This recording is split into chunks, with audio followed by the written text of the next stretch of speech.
ખાલી તમારું સ્મરણ, તમારું લીધેલું મુખેથી નોમ જ એ જ કાફી છે. બસ તમે એટલું કીધું હશે કે માં ચામુંડા ધોન રાખજે.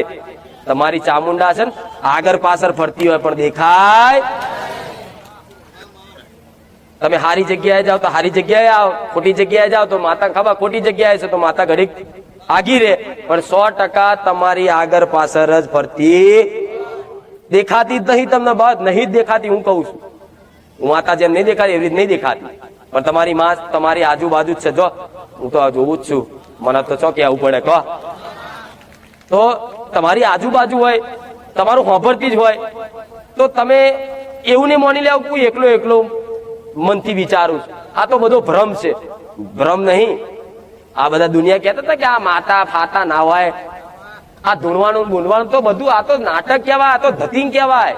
આ ધૂણ તો કોઈ આવતી હશે એમ કરી કરી અને કઈક પેઢીઓ તો છે ને નાસ્તિક બની જઈ.